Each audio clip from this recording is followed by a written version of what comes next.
know. We'll see what's going to YouTube. All right. I'll wait until we know. And I'll unmute it so we can have some more pants update. Pants update. Pants update. And I'll unmute it so we can have some more pants update. Pants update. Okay, Pants the video's going out. That's good. Okay, is it just me or is it me and you with the title? No, it's my screen. Let me try and switch over to that one. Oh, well, shit.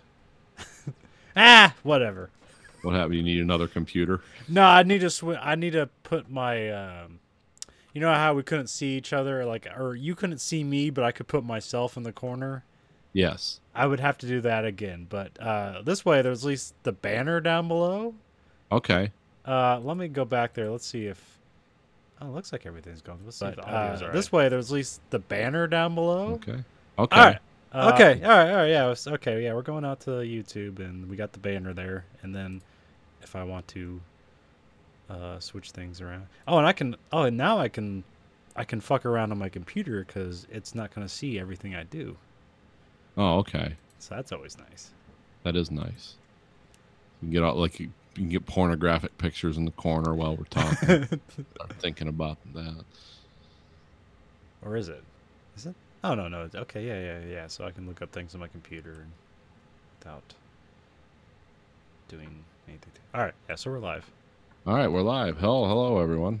Let me start recording, and here we go.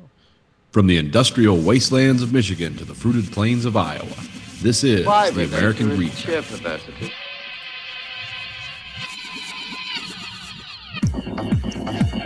You are the dead. Remain exactly where you are. Make no move until you are ordered.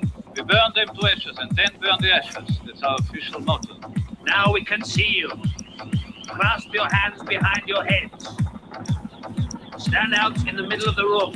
Stand back to back. Who can explain the fascination of fire? What draws us to it, whether we're young or old?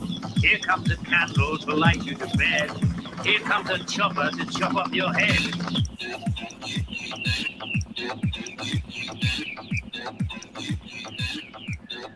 And welcome to the American Greed Factory podcast. This is Nathan. This is Conlon.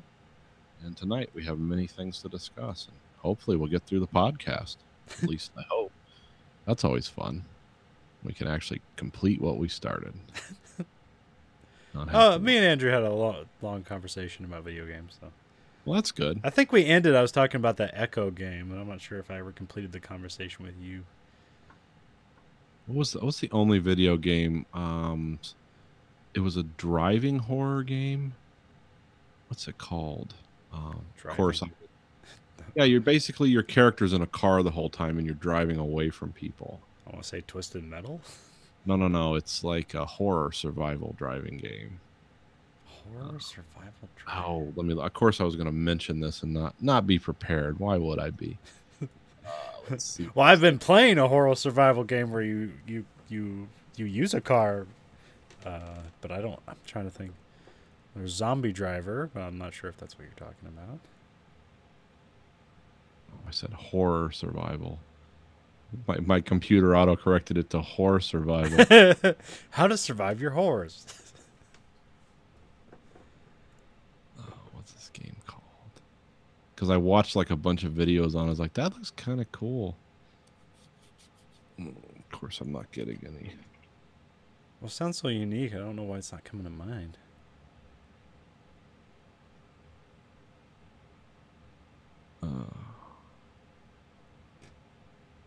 Can you hear my wife still? A little bit. Okay, hold on one second.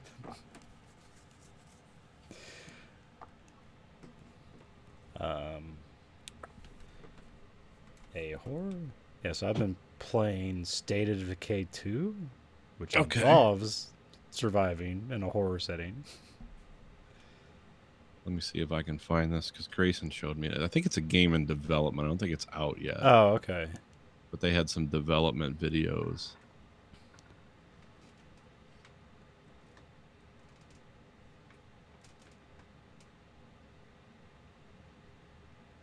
Yeah, here it is. I found the video. Now, where's the name of the...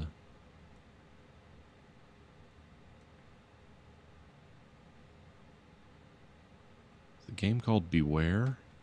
Yeah. Open world driving survival game. Player embarks on a long journey of information gathering through exploration.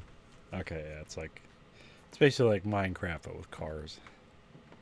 Yeah, kind of. It's what it seems like. It's weird stage set things though, because you're driving around and you're like, "What's going on?" And then people are looking weird and running through buildings, and then headlights pop on behind you, and people try to run you off the road. And if they surround your car, they'll kill you.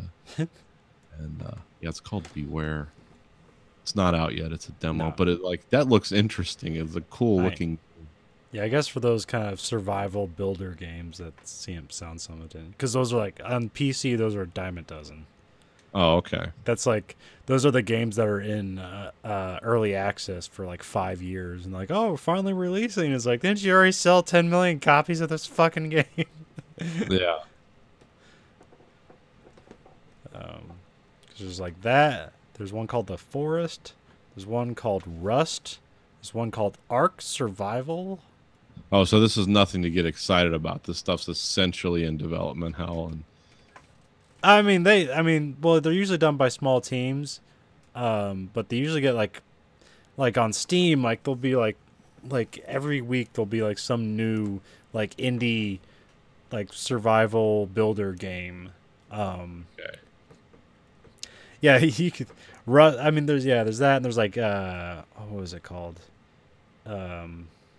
Shit. It was a mod for an Arma game, and it was like it's like D something, not D-Day, but something similar to that. And it was a zombie mod for an Arma game. And Arma is like a hardcore military simulation. Okay, yeah, it sounds familiar, but yeah. And so they took those things and they applied it. And you can do a lot of weird things in the game, like setting traps and things like that. And that game was like you had one life, and then if you died, you had to start all over again. So there's like a server you go to, and there'd be zombies like all over the place. But really, what the game came down to is like when you meet another person, like what happens, the interaction there always becomes crazy shit. Because like, hey, I'm friendly, and then someone will just shoot you in the back, and that's like just readily. That's always like I remember there's one guy who was trolling people, and he was like, hey guys, I'm friendly, like you want to have this gun, like I know you don't have anything, and he like just built like a row of traps, and like he like crippled their legs, and he's like, I'm trying to give this to you, like they can't walk to him anymore. Jesus. And then he like put a bunch of he put like trip mines like around the doors so they couldn't leave without dying or something. Yeah. You just hear like some guy with an Asian accent say, fuck you.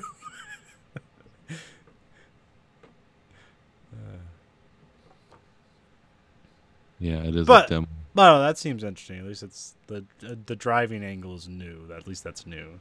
Because usually all these games are like third person, first person, and you always start basically as a caveman. You like knock down trees until you can build something bigger, and then the end game is like you basically like you and a squad have a helicopter and a fortress you've built, like, and that's the end game. But nobody ever gets the fucking end game. Yeah. And it's usually that stuff's online too, so it's like, so like somebody's always there trolling you or something. Yeah. Rust is the same way. It's pretty much the same thing. Which has some weird. I think there's like some really fucked up terminology where like, if people have a lot of stuff, they'll get people of lower rank to like do things for them, and like they call them slavers or something like that. Oh, okay. It's like they're literally just taking advantage of people and then like killing them at the end of whatever little thing they had them do rather than like rewarding them. It's like, this is fucking awful. Just unchecked humanity. Like that's what that is. That's the world right there. Yeah, but this looked pretty interesting. So is that coming out for everything, or is that like just Xbox?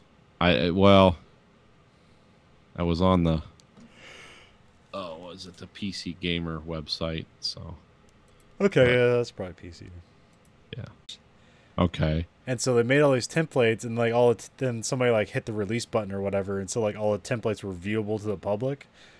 And then basically it was like, so are all these games real or not? And and a bunch of them were like kind of obvious. It's like, yeah, of course they're gonna make another Madden or whatever. Like that's not like a new thing. But the one that took people by surprise was Rage 2, and like everyone was like, why would they make a Rage 2? And then all of a sudden, like a week later, here comes the trailer for Rage 2 from Bethesda. It's like, yeah, here it is, guys. Was Rage itself a successful game? No, not really. I mean, it looked real nice. Never played it, but it played real good. The story kind of fell apart at the end, and the open world driving stuff was not the best, but it was fine for what it was. Okay. That was the first game with the employed mega textures. Okay. Which I think I've told you about before, which something about you could put like as much memory as you want in a block, and it would process the processor would process it no matter how big the picture file was, so you can make things look really detailed. Huh. But also that meant like the disk size was huge, because that's like Wolfenstein. The first Wolfenstein was on that game, and it was like a 60 gig game. Wow. And it's not because like it has a whole lot of levels or anything to it. It's just because the way it handles that, it makes it really large files, because the art files are huge. Oh, okay. But I don't think they're using the id Tech. And game had made the Mad Max game that came out like a few years ago. Okay. So there's some speculation that there's that weird lawsuit with is it George Miller? Oh yeah, George Miller and Warner Brothers, or yeah, one of those people. Yeah. So I think somebody was putting together that maybe the rights were in limbo for another Mad Max game, and so they just took the Rage franchise and transferred it over. That's actually smart. You have something sitting there not making you money, and you're like, oh, an entertainment lawsuit. Well, how many decades do we have to hold on to this? So. But so that Mad Max game, so Avalanche, they're an independent studio. They made that for Warner Brothers. So I'm guessing like their second Mad Max game got canceled. They took that to Bethesda. Bethesda greenlight Rage 2. Okay, that's clever. I like that. That's good thinking. I mean, yeah, it seems, I'm not sure if that is the case, but it sounds like something that would happen. Yeah, that kind of shit goes on. It's a believable story. And then like a few days ago, they released a trailer for a new Fallout game. Called Fallout 76. Oh, okay. So going from 4 to 76. Grayson will be happy about that. He loves all those games.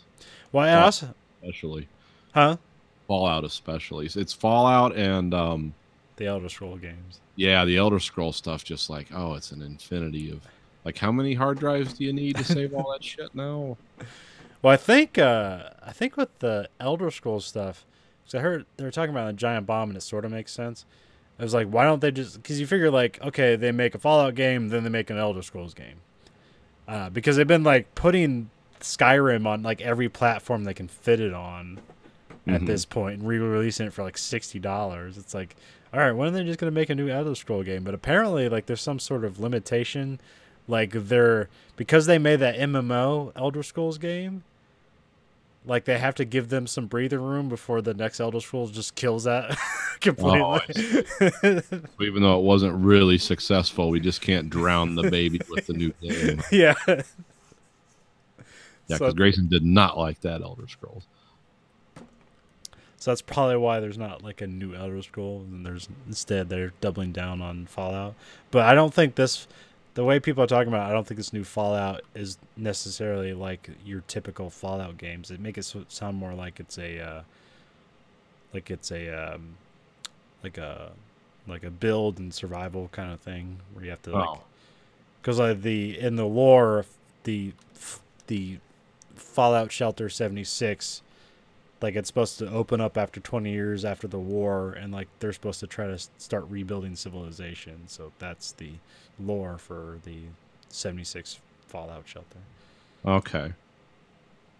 So yeah, I could see that. He'll probably still like that. And they probably have more to announce. There'll probably be like some whatever the next Doom thing is will probably be showing up there. At least for Bethesda. Yeah. I don't know. I'm not sure what everyone else has got. Hopefully Microsoft will have something. Hopefully Crackdown 3 will be ready. Because I've been playing that State of Decay 2. Which is a zombie horror survival build your house game. Okay. They put way too many hours into that game.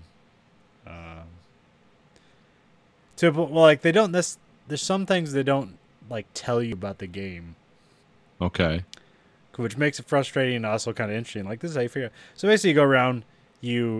It's procedurally generated, so things will just kind of happen, and then you have to deal with it.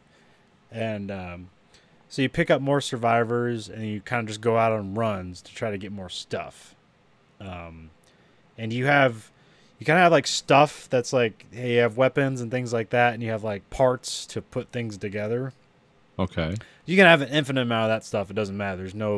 There's nothing limiting that, but there is like a certain kind of core stuff. You got like food, building materials, medicine. Is that it? And fuel. All fuel, yeah. Which is separate from individual fuel you put in your cars, but okay. So there's things like you can have a generator at your house, and that will cost 1 fuel per day. So you want to have fuel because that's going to be constantly degrading over the days. Okay. And then you have so many people, so you want to have food, or you're going to run out of food. And then your bases, you usually have you can switch bases. But when you start with is usually a house, and then like it has beds already in it, and then you already have like a command center and a storage facility and a place to park your cars, and then you can add things like a watchtower or a garden or a infirmary and stuff like that. Oh, okay. So it's just your standard zombies become and then start fucking up the world, and you're just trying to survive. Okay. The zombies are just trying to eat you. So, and there are variations of them. There's the bloater, which is just a zombie that'll explode and poison you. There's a juggernaut, which is just a giant zombie that takes a bunch of ammo to take it down. It's the one thing in the game that if you shoot it in the face, it doesn't die immediately. Oh, okay. So normal zombies, shoot them in the face, dead immediately. Anybody you fight, any person, because sometimes you fight with the survivors too. Right. Because sometimes if you didn't help them out, then they turn against you and they'll try to kill you. And so like it'll take forever to like try to beat them with like a club or shoot them. But if you get one shot to the head, they're dead immediately. It doesn't matter like how much health they have or anything. If you shoot them in the head, they're dead immediately. And the most powerful thing in the game is a car. So he's got to have a car. You got to find cars at first. They don't just give you one. Okay.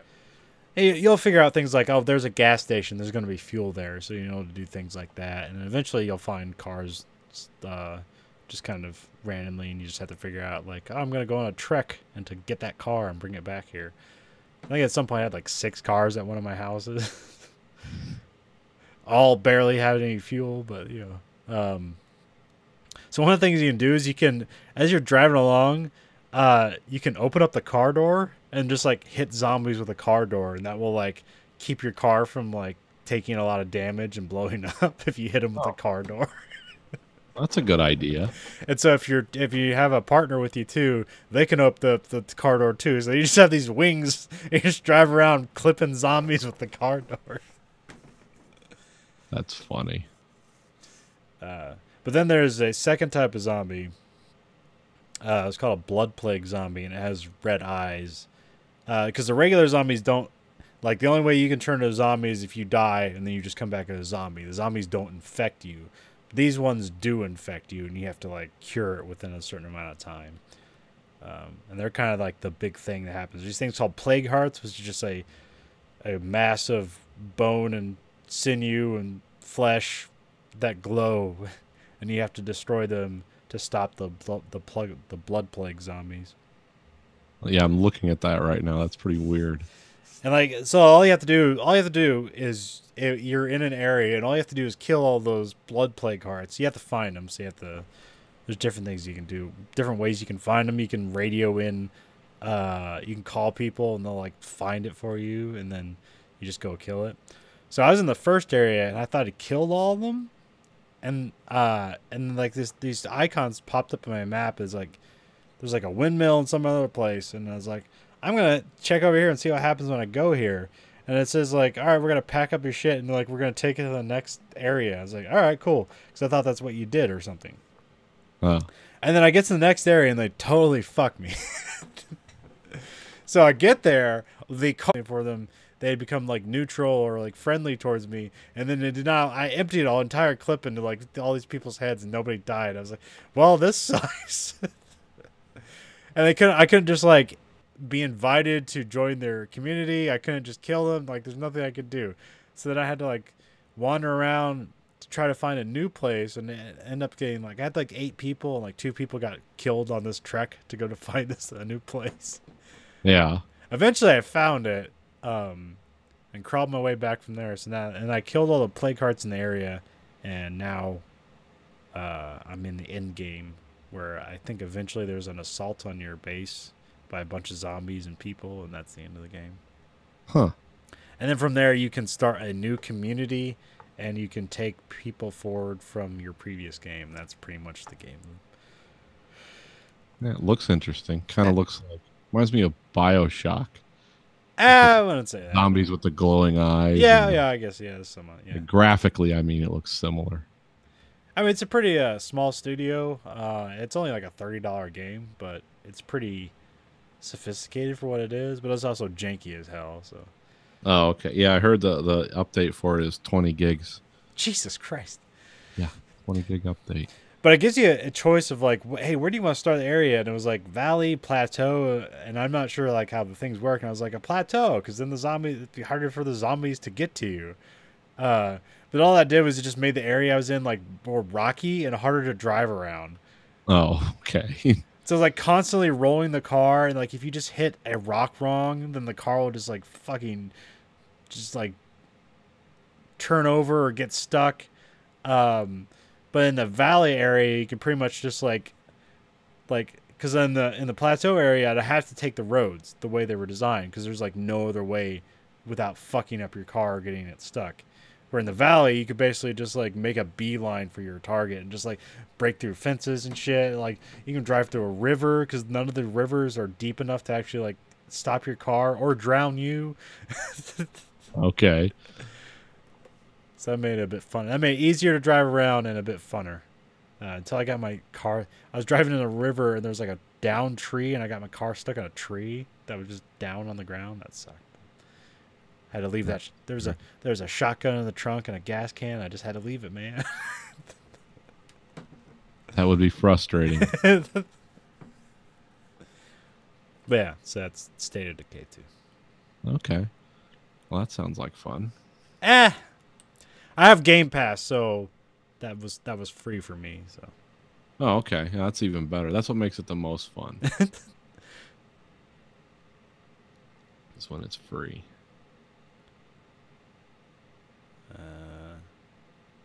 So wrestling or Roseanne?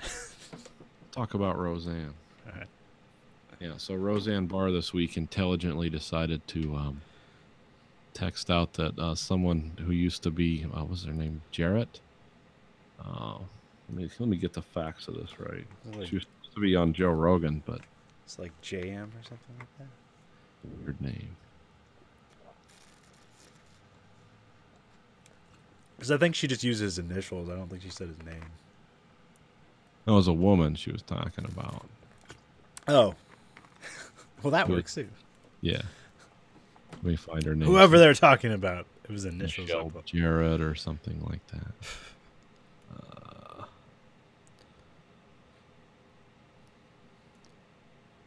No, it's not even on here. Where is it? Are you looking on Twitter or just looking for a news story? Just looking for the news story. Oh. It's already gone through the cycle. Yeah, it's already old news. I think the woman's name was...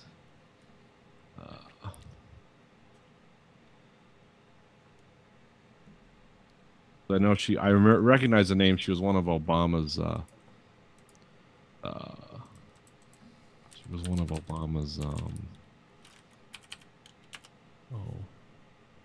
senior advisor. Valerie Jarrett? Yeah, Valerie Jarrett, yeah. That was it. And Roseanne said she's a combination of Planet of the Apes and ISIS.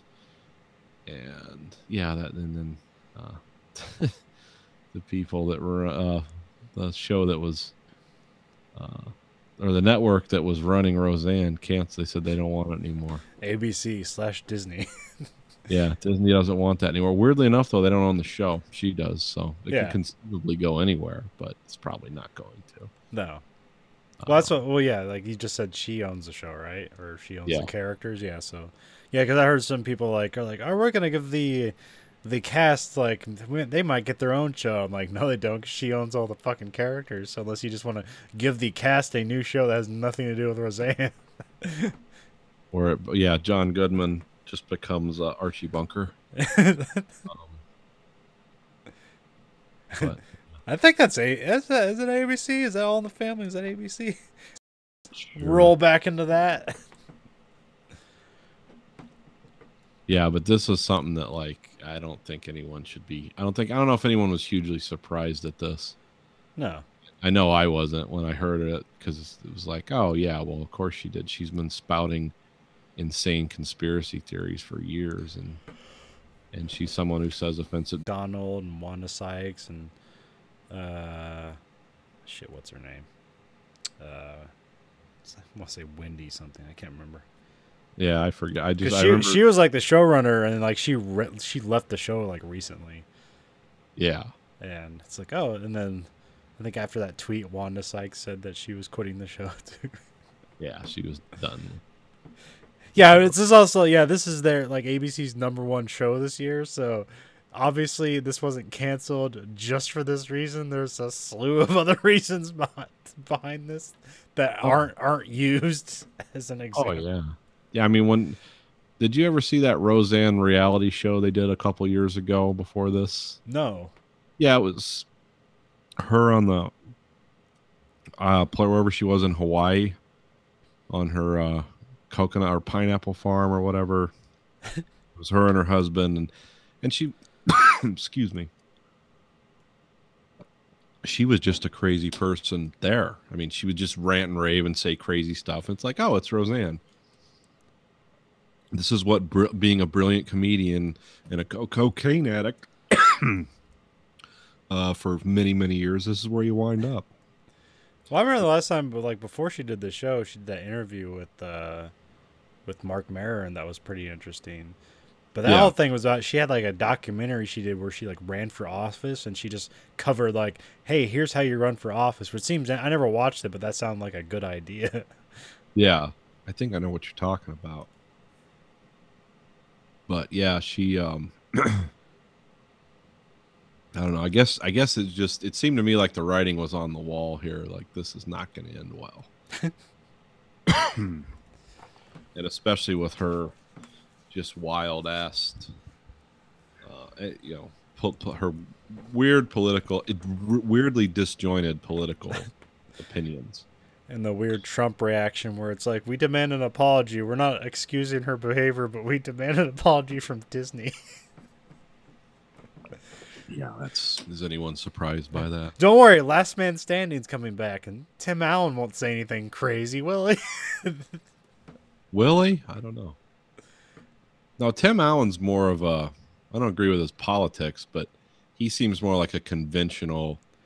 No, he's fucking crazy. Oh, is he? He's I thought he was a little more conventional. I mean, he's less open about his conspiracy theories, but you go look for them, he has them. Oh, I just thought he was one of those tax protesters type guys. Probably that too, but he was a Michigan guy, right? Yeah. Well, there's always an arc with these guys, you can see it. It's like young guys, comedians, actors, whatever. I mean, and Tim Allen was like the cocaine vacuum cleaner, and he admitted that. So it's not like that's talking. Well, he got busted for selling cocaine, didn't he? Oh yeah. And so it's like there seems to be an arc with these people where they're young and they're one thing, and then as they get older and start making real money and start running into those tax walls that almost none of us will ever have to deal with or worry about, all of a sudden they swing to the right, just like swing from the branches to the right. It's like, oh, I'm making more than $1 million a year now. How much do they want? Fuck this government. You've been lied to. The Constitution, the founding father. You can see this transformation in people. I mean, it's sort of kind of what happened to Adam Carolla, where he was one thing and then he started paying all the bills and then he became something completely different. I mean, he's always been kind of a blowhard, like, hey, get off your ass, get to work, don't be a fat fuck. Those have been staples in the Carolla universe, but it seemed like about 2012 he started just, it's like, I'm going to have crazy conservatives on my show and we're going to talk about, what a waste of time everything is. And some of the stuff he's right on. He also has to live in California, so yeah, I'll give him a pass for like, oh, I'd be nuts too if I made any amount of money and had to live in California. So, well, and he also has a story that's kind of a pull yourself up by your bootstraps kind of story. Yeah, exactly. But it's brutally applied to everyone. Yeah, it doesn't take like any consideration of what your life. I took time to learn carpentry, and then I just happened to know people on a radio station, and they thought I was funny. Yeah. So everyone can just be funny on a radio station, then you can have a career that doesn't somehow take money away from me, as we all have the same career. Yes, everyone be a raconteur. Even if you're not good looking, don't speak well, or aren't naturally funny. If you're not doing this, you're a fucking loser. So that's at least the guy from Opie and Anthony was always honest, Anthony, about it. He was like, yeah, I was just a 10 knocker who went out and auditioned for things. And people happen to think I'm funny. He goes, I am literally an uneducated dumbass. But I have all kinds of opinions now because I have millions of dollars. I mean, he straight out said that before. Yeah. Like, yeah, you don't have to listen to me. I am a guy who installed heaters and air conditioners that happen to be funny. But he goes, now I have money and a platform, so this is what I'm going to do. But he doesn't, but weirdly not like arrogant about it. Like, I mean, kind of, but not really. And I really don't begrudge those people because, like, I don't have millions of dollars, but I can imagine having those sentiments if I had to protect millions of dollars. Oh yeah, yeah. Like I said, I understand it. I even understand it in my own world sometimes. It's just the part that the disconnect is where they tried to convince people who don't have millions of dollars to do what they say, right, so they can continue to have millions of dollars. Exactly. That's where this isn't about making life better for everyone. This is about preserving, whatever you think is going to be taken away. And if you work in entertainment, you're always, I've heard so many, even just listen to like 10 Mark Maron podcasts about people that are like, oh, this could all be gone. This could all be gone. Like, you just hear that constantly. It's like they were living in their car. The next thing they do, no, they got the #1 sitcom in America. And you're like, well, that's like winning the lottery. But no, you're constantly miserable. It's like everyone hates me. I'm not talented. I just need to kill myself. So there's a bunch of unhappy people. And those are the people in entertainment that are conservative, which there's not a lot of those. Those are kind of, well, there are. I think there's a lot of them, but they're quiet about it. Oh, yeah. Yeah, I think there's a lot of people in entertainment that are like, yeah, fuck this shit, but I like to live in this house, so I'm not going to say anything. I know, it's the same way with like Silicon Valley, where like they like to push themselves forward as like progressive and liberal, but like for like, no, you're a billionaire. You are not. You put that face forward, but you do not have that face. Yeah, you're not that guy, and you never have been. Well, I know those people are like obviously fake. It's like, yeah, you don't give a shit about the world or anything. You just want to shoot your car into space because it's like, hey, I can. Speaking of which, have you heard about that guy now? His war on the media. Oh, Elon Musk. Oh yeah, he hates the media now. He's like doing Trump style shit. It's not saying fake news, but saying fake news. Well, he does have a bunch of correction tweets that he does, and I think he's gotten tired of that. Now he wants to build a platform of correcting news outlets. Yeah. Which we used to have other news outlets. I would correct other news outlets. So, but well, no, the media is really weird in this country now because they're all aligned against Trump. Like just even the conservative, except for Fox News, like conservative newspapers, they're against Trump now, except for the wacky ones like the. So yeah, the media is really weird, and they're not fact checking each other. They're like, we've got to destroy Trump first, then we can get back to destroying each other.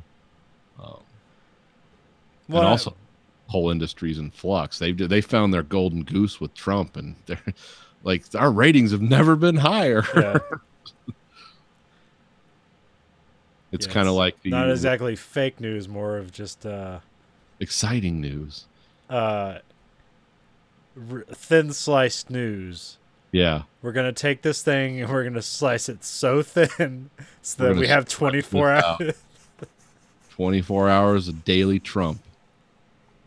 And he's obliging. Just like Obama was like the best president for firearms manufacturers. Because, unlike Clinton, who actually destroyed their business model, like Obama couldn't get anything done because he just has a bunch of conservatives. So he couldn't pass any laws. But the fear of Obama drove gun sales through the roof. But now that Trump's president, like, these companies are going bankrupt left, right, and center. Yeah. And it's like, oh, fuck. We can't win. We can't win. It's like we need a well-spoken man in the White House who's from a liberal party and just pack the judiciary and the Congress with crazy conservatives, and we'll be great. But yeah, so that's Roseanne. Yeah, Roseanne. Everything related. There's not much. It's sad, but it's not. I wasn't like, oh my God, I can't believe it. Like if John Goodman was the one who got fired for calling people monkeys on Twitter, that would be a little surprised. And I don't know where he is politically, and that's a good thing because I think he's one of those guys that I'm just going to keep my mouth shut. Yeah, I mean, there's a lot of like that. Like a lot of the was it Sarah Gilbert? I think that's her name. She plays the middle daughter. Yeah. Because she runs that the Talk Soup show, or not Talk Soup, not Talk Soup. The View. Like she runs that show. I knew she was a producer or something. I didn't know that she's a producer on there. Like because I think Roseanne was on there before she got kicked off for saying crazy things on there.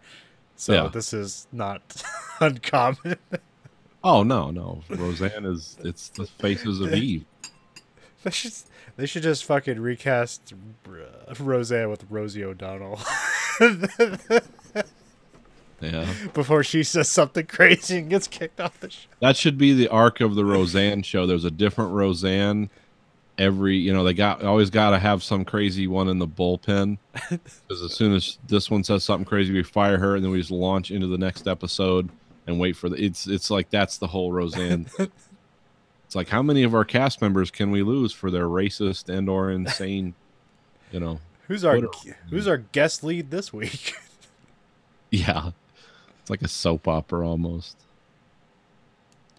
I think if you have anything successful going in your life that doesn't involve you being on a social media platform, like if you're Roseanne or you're something, you have a show like that, you need to delete all that shit and have no opinions. And if you want to give $100,000 to the Republican Party in private to some PAC, go ahead and do it because you're not going to survive these platforms. Just even.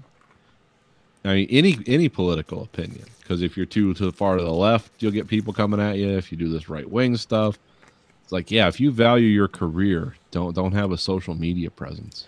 Well, I mean, yeah, she just did it wrong. She just chose a way that people could attack her by saying she's racist and sensitive. Well, actually, people don't care if they're insensitive. Yeah, because a lot of social media nowadays, it's not about like how people take the message; it's just whether people react to it or not. Yeah, it's all it's the economy. What do they call it? The economy of offense now. Like how many people? It's not. Did you say something poignant or necessary or something? It's like, how many people did you offend? I got 11 million hate me. All right. Attention. But then you have to balance that with, you know, are you going to lose your job? Or you know, is it going to lose revenue from your show? Or, I mean, that's why podcasts are still a free fire zone, because a lot of them aren't revenue based. Yeah. Well, yeah, because we've listened to, we've all kind of like followed careers of different people who have like kind of launched through podcasts, and you'd be like, how come nobody goes back to the catalogs of these podcasts and to find all the awful things these people have said and use it against them? It doesn't really seem to happen because nobody's benefiting from it. Yeah, it's not on TV. It's not. Yeah, so it's. But I mean, that's changing. I mean, that's. Yeah, there's been like a few podcasts have turned into TV shows. Comedy Bang Bang, Mark Maron show. Well, no, I mean that they're going back to because that's where they got Milo Yiannopoulos, was all the stuff he said on Joe Rogan. Yeah. From like a year before, but it was crazy shit. Like, I'm glad that priest blew me, because it introduced me to the joy of gay sex. Or Joe Rogan didn't said that, and I'm paraphrasing, but yeah, that was like, because I remember I heard he lost his job at Breitbart over stuff he said on Joe Rogan. I was like, oh, did I miss one with him? What crazy shit did he say? No, this was one from 2 years ago. Oh, so that actually did get somebody fired? Okay. Yeah. It once. Yeah, usually a podcast is the safe zone where you can say whatever you want. Never. Well, and that's Joe Rogan too. It's like it's one of the biggest podcasts there is. So yeah, people are listening to that. But yeah, I think if you got anything good going, get off your social media. So I think at some point I used to call this, or I had a nickname for podcasts, as like the public office neuter. Oh. Or public office castration. Like, you'll never get public office, because once everybody goes through all the horrible things you said through all your podcasts, you'll never hold office. Or it'll just become acceptable. Yeah. Because I remember someone was talking about like all the amateur porn that's out there and has been out there for a long time. And it's like, so in 20 years, what lady's going to be running for office, or what guy, but usually it's women, that's going to be running for office that did like a porn shoot for money when she was hard up, and like, we're just going to stare at that while she's running for president or something. And eventually, the one guy said, well, eventually that won't be shocking. It'll be like weird. Because I remember, I'm voting for the lady with the best snatch. Yeah. Well, remember remember in Bill Clinton, it was a big deal. Like, he said, well, I was around marijuana, but I didn't inhale it. And like, we can't have a president that used drugs. And then after Clinton, like, George Bush was cocaine for many years. And then Barack Obama freely admits, like, yeah, I smoked dope, I did cocaine, I did all that shit. And then, Donald Trump, nobody knows. I mean, he might be sober as a saint, but he's damaged in other ways very deeply. So it's like, I'm glad you're sober. However, it's a big fail at everything else. But, so yeah, it'll evolve. And maybe it'll evolve to, well, that was like one of the reasons I wanted to go back and like rewatch Southland Tales, because I know that was like a thing in there, because Sarah Michelle Gellar's character is like a porn star, but like openly. It's like, and she's like running for, or she has like a talk show, or she's running for office as well. And it's like, yeah, well, when we get further enough in the future, like, this just won't matter. It won't be a disqualifying thing. Yeah, she's mainstream. Yeah. And there's nothing wrong with people that if they do porn and want to go mainstream. I don't hold that against them. No, this is usually just old like religious stuff that keeps that from happening. It's like, yeah, I'll be going to hell if I approve of her debauchery. Yeah, it's like, yeah, you can do whatever you want to, as long as you're not. I mean, you're not going to continue to do that. Like, I wouldn't want the president of the United States to have a sideline in porn. That's kind of weird. It's a little jarring. Well, that is a part of Idiocracy. Yeah, of course it is. The president is a porn star and everything else. Well, it's being president isn't paying enough. We need to supplement the income with pornography. Yeah, that doesn't. We're not far away from that either. I always thought nobody buys pornography anymore, so there's no money there either. No. That's no. I just mean Idiocracy. Okay. As time goes on, that movie becomes more and more prophetic. Because when I watched that, I was like, "Oh, this is kind of goofy and weird." Now it just becomes sad. Yeah, now it's like, oh, Mike Judge, you're just such a fucking lunatic. How did you do this? And there's another guy who's sort of quiet about his politics, but sort of a known not to be a hardcore leftist. Yeah. But I think the thing with Mike Judge is he's just like one of those guys that I've heard him interviewed, and he's like super smart. Yeah. He run on a lot of emotion, so he doesn't seem. He seems almost apolitical. That the word is he's conservative, but I've never heard him as. Well, I mean, he still lives in Texas, so it's probably not. That's just the culture down there. But he's also another one of those guys who pretty much, built his empire by himself. So. Yeah. But also got lucky too. So. Well, yeah, everyone who. He was like. Well, I mean, I watched The Disaster Artist the other day. Yeah. And it's like, yeah, that's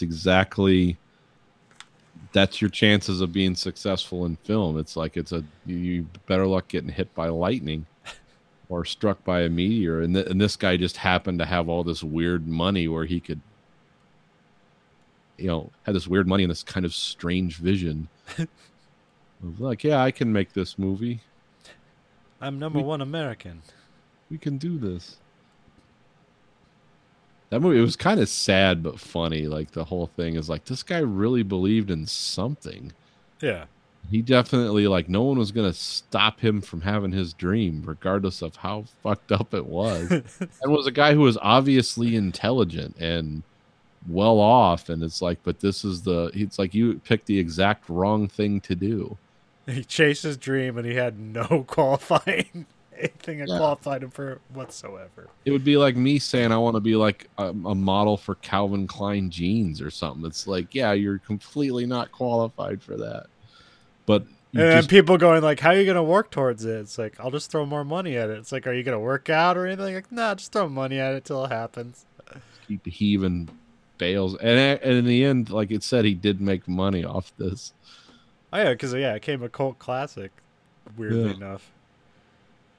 And then I like after the post credits, they did a scene by scene of all the shots they did from the movie. It's like, oh, they copied it exactly. Like it was a strange man. I was watching because I knew it was something like this, but I didn't know till I watched the movie. I was like, what the fuck is going on here?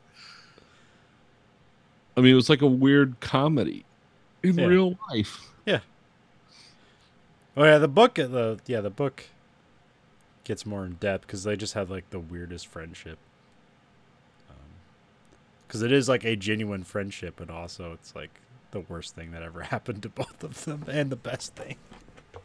Yeah, it's an odd one. Because like Greg Sestero, like this, like that's what he's known for.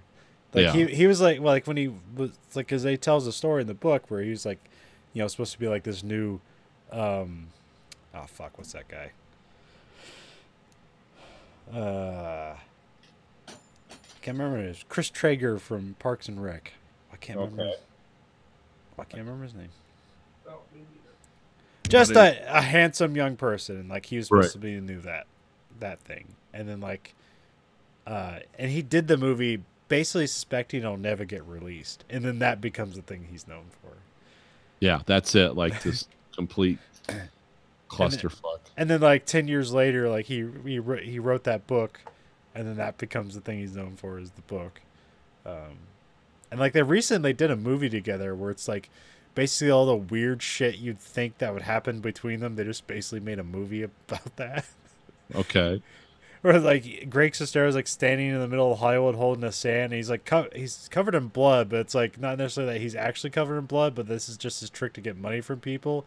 And it says like family dead, need food and money. and then what's his name? Who's the main guy? The weird guy, the weird Russian. Wiseau? Yeah, Tommy Wiseau picks him up in a hearse, and then like the next couple of scenes is him just like putting tons of Vaseline on his hands, and he's like, "What are we gonna do?" Don't you worry. Strange man, and I love the whole thing about his nationality. Like, where are you from? It's like New Orleans. I grew up in Europe, but I'm from New Orleans. This is how people from New Orleans talk. No, it isn't. It's not how people don't speak broken English in New Orleans. I guess he's Polish. Oh, did some? Yeah, because in the book they don't really reveal other than like maybe it's all, Eastern Bloc, and then he like moved to France at some point. Yeah, it's vague. It's really hard to find out. Everything's deliberately vague. Like why this guy has millions of dollars. It's either a car crash or businesses or both or something. You know, it's everything's. There's been a lot of internet sleuthing, and they do think that he's Polish, but they don't know like. Any details, but it's just funny you just show up and do that stuff.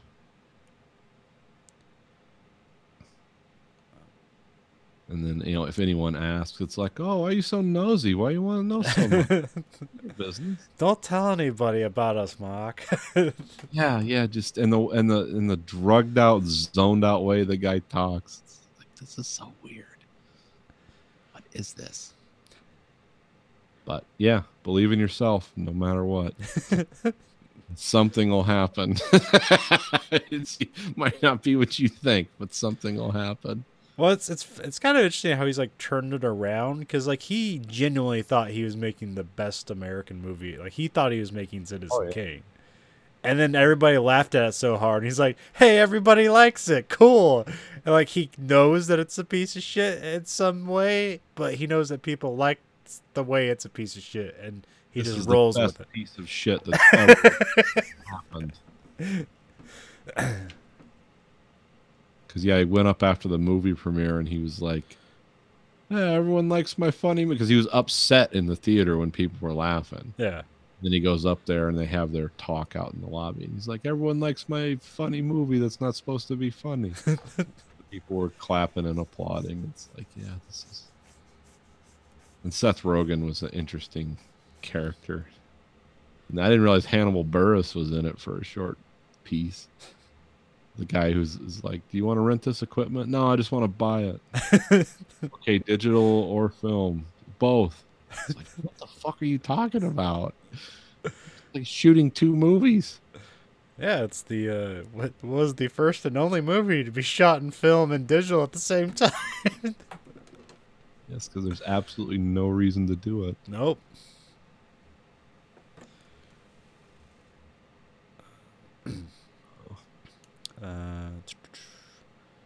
So crazy shit about wrestling right now. Yeah, what's going on in the world of wrestling? Well, in 2 weeks, you get to go to NXT TakeOver, so they... Yeah, you and Andrew going to that? Yeah. Okay. What day is that? Saturday. Oh, okay. So maybe we'll do a podcast Sunday, maybe? Or just wait till next week? I don't know. We might just wait till next. I don't know. Because I'm well, off. I have the Sunday off too, so we could do an earlier podcast. But oh yeah, we could do it during the day or something. Yeah. Depends on what happens. Yeah. So they've been building towards that, so that looks like it might be interesting. Like all the events I'd like to see, it looks like that's what's gonna happen. Is that a drill? Yeah, I'm trying to fix something here. Go ahead. I won't run it anymore. Something's about my mic's about to fall over here. Oh, okay. But the one match I do then know that's going to happen is there's going to be a street fight between Johnny Gargano and Tommaso Ciampa. Okay. Street fight. What does that mean? It means falls count. Building or falls count anywhere. That means that anywhere, it doesn't have to be in the ring, and although it'll start in the ring, they can be pinned anywhere. So that means they could be fighting out in the stands at some point. Okay, that should be fun for everyone. Yeah. I doubt they'll come our way, but who knows? Yeah, you never know. If it's a Chicago street fight, that usually involves. That's basically just that's basically like a no rules match with falls anywhere. So that means like you can just beat a guy with a stick or a chair or whatever, and then I believe that's a Chicago street fight wrestling match. But one of the big okay, so in the independent scene, one of the big things that just happened is there's an event called All In, run by Cody Rhodes, who is the son of Dusty Rhodes and the brother of Randy Rhodes, who is Goldust in WWE. Okay. It's a whole family. That's a cool name, Goldust. He was Stardust. Like he made a new character, and him and his brother were like the Dust Brothers or whatever. I can't remember what it was a pretty neat gimmick. And then after that, like the gimmick kind of faded, and he left the company. So he went to Japan. It's called New Japan Pro Wrestling. That's like their big thing there, and it's kind of like the international rival to WWE. Okay, that's interesting. Because a lot of people, if like things don't work out at WWE, they go to New Japan Pro Wrestling. Like that's how big it is. Like they got the money to say, "Hey, look at these weird white people." Oh, Japan, they have deep pockets for bizarre. So he made this new like event called All In, and it's in America, but features a lot of New Japan Pro wrestlers. There's like a guy named Kenny Omega. He's like the biggest. He's like the biggest one in New Japan Pro Wrestling right now. He's like the most famous guy and the best wrestler, whatever. And he's doing a match with CM Punk, which CM Punk basically seemed like he swore off wrestling, and then he had his terrible MMA career so far. Yeah. So now he's coming back to wrestling, so that's a big thing. Was not a good idea. Anyways, so he put together this match, and it's in America, and they sold out with like in 24 hours or like 18 hours or whatever. Okay. So, which is kind of unprecedented. Well, somewhat. Yeah, for really kind of a small venue to like in its first thing, and like all of a sudden it's selling out. That's pretty big. And then with WWE, shit's got to get weird and crazy because, you know, cable's really stagnant. Yes.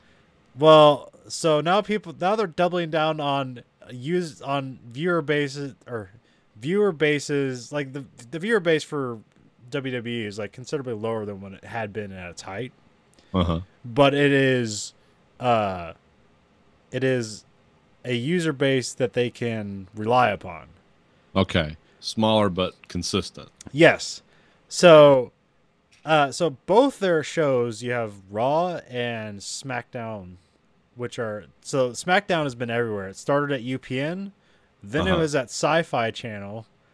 Oh, that's right. Yeah, I remember that strange, like, we're going to watch a weird Godzilla movie, and then, it's SmackDown. Like, okay. And then so it went back to USA, or it went to USA, so now USA has wrestling 2 days in a row. It has Monday and Tuesday. So Raw's on Monday and SmackDown's on Tuesday.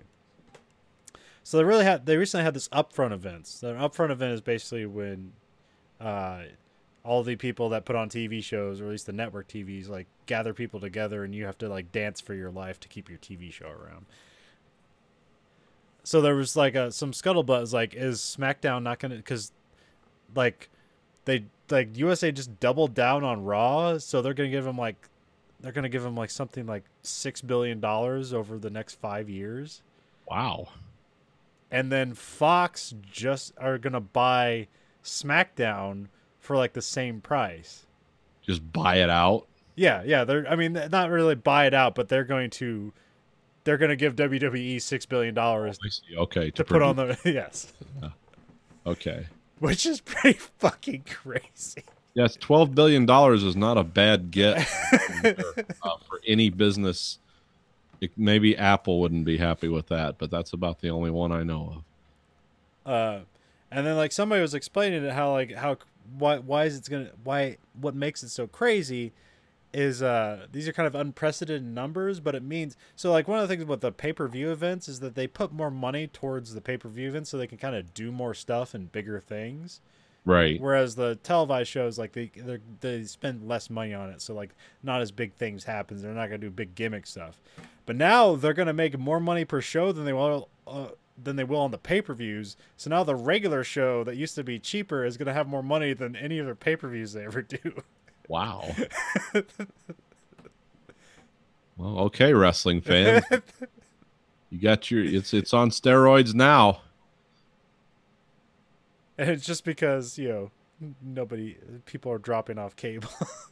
Yeah, that's. They're just doubling down on that. You know, and like NFL isn't doing what it used to, but let's see. Well, have you heard about hockey? Have you been following hockey at all, Nathan? Believe it or not, despite my close proximity to Canada, no, I have not. So What's going on in hockey? So this year they had a new expansion team for Las Vegas, the Las Vegas Golden Knights. I think that's what they're called. Okay. And they had a special draft for that team where every team got to put special exemptions on 2 of their players. Like they got to draft people from all the existing teams. Oh, I bet that made everyone happy. So they got to stop. It's like, you can't draft. Everybody got 2 slots. Like, you can't draft these 2 players from this team. So they drafted a whole team together, and they're in the finals this year. They're in the Stanley Cup Finals, in their first year of existence. Expansion team. Okay. Even I can appreciate it. I don't know. Last time I knew, they won the first game. I'm not sure where it stands right now. Let me look up real quick. I just want to know what it costs to maintain an ice rink in Las Vegas. Oh, it's tied 1-1 right now. I mean, they got a bunch of... I don't know. I don't think it's... They got the money to do that. Oh, I'm sure they do. I'm just wondering what the power requirements of that are. I mean, they have sevens running outside. I don't know. It's probably not as much as to do that fountain shit. Yeah, that's true. I just remember last year in Las Vegas, it was so hot in July that planes couldn't take off. Or was that Arizona? I'm not sure. Remember, because the air was so thin, planes couldn't generate enough lift runways they had. They could take off, but they needed really long runways. It was something like that. I remember hearing that. And it's like, wait, is that true? It's like, I don't care if it's true. That just sounds cool. So that's good. So yeah, and then the NBA playoffs are happening, and it's the Warriors and the Cavaliers for the 4th straight time. Yeah, that's new teams, new people. Oh, it is new teams, because this is the 8th year in a row that LeBron James has been to the NBA Finals. Yep. With 2 different teams. Now, he's only won 3, so he's lost 5, but that's still unprecedented. Wasn't he like the best basketball player that's ever lived now? Is that what they're saying? Well, I mean, it's like, see, if you take that into consideration, he's won championship with 2 different teams. Yeah. But he's also lost way more than he's won. And he's also had pretty good teams he's been with. Yeah. Now, when he won that one, when he came back to the Cavaliers, it wasn't like the greatest team ever. So that was a pretty decent accomplishment. All the ones in Miami, they had a great team, and why they lost any was is unfathomable. But I know my son likes his shoes. That's what I know. I gotta chuck out a few $100 every so often every year. Get 1 pair of LeBrons a year, and I have a shoe hookup, so I'm not even paying market value. They're still expensive as hell. Oh yeah, I mean, that was like Jordans back in the day.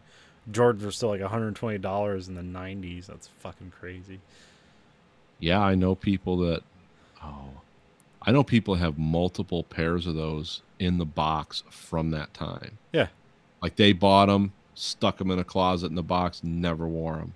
And now some of them are worth, they're like paying their mortgage with the shit. This is like, these are worth a fortune. Yeah, sneakers got weirdly huge. Yep, I never got it. Yeah, I'm not. Like, I buy a pair of shoes and I wear it till it stops working, and I buy a new pair of shoes. Once the sole detaches or my feet start getting wet because there's holes in the bottom, no, I don't go that long. I value. I don't buy like sportswear, but I buy nice. Like these shoes are designed for eternity, and I even have one of those toe shoes that I wear when I'm out in the lawn doing stuff. I hate those. I bought a pair, and then it's because I thought it would help with running, because supposedly it'd be more natural.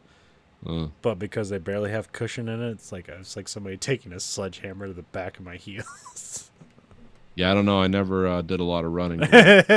For walking, they're kind of groovy. Yeah, they're all right. Yeah. I got them, you know, they were on a super sale. I was like, these look corny. Will these fit my weird feet? My weird size 10.5 length, like size 14 width feet? But yeah, they would. Because I have weird feet. It's like when I used to get the steel-toed boots when I had to wear them. Yeah, the guy would size you, and he's like, man, you got some strange feet. He goes, they're not like paddle feet long, but they're just wide as hell. And you have short toes. I was like, yeah, I don't know what the hell that is. What I do like about the toe shoes is the toe socks. I do like those, especially for running, because they keep because the way my fucking toes like bunched together, like I won't know it when I'm running, but when I'm done, like I'll be a sock covered in blood. It's like, what the hell happened? It's like one of the toenails like just caught one of the other like toes just in cut away, and there was just, you know, an hour of going up and down just slicing into my foot. Which that doesn't happen when each toe has its own little individual sock on it. Yeah, when I used to walk a lot at work, I have multiple pairs of the toe socks for that reason. Because I used to walk, like the bottom of my feet used to be, it was like Hobbit feet. It's like, oh, broken glass, walk right over it, no problem. Because the bottom of my feet were so tough from just walking. And those steel-toed boots they're designed to protect your feet. They're not comfortable. They're not good for your feet.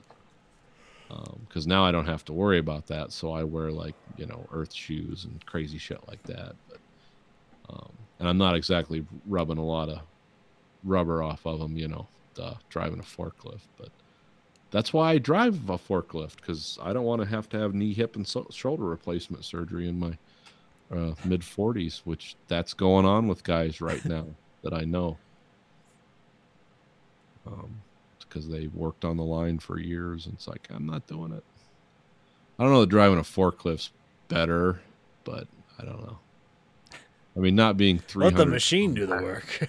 Not being 300 and some pounds would probably be better on my joints too, but that requires a whole other matrix of thought that I'm not ready to. So, said I quit smoking, and unless I have friends over, I don't drink anymore.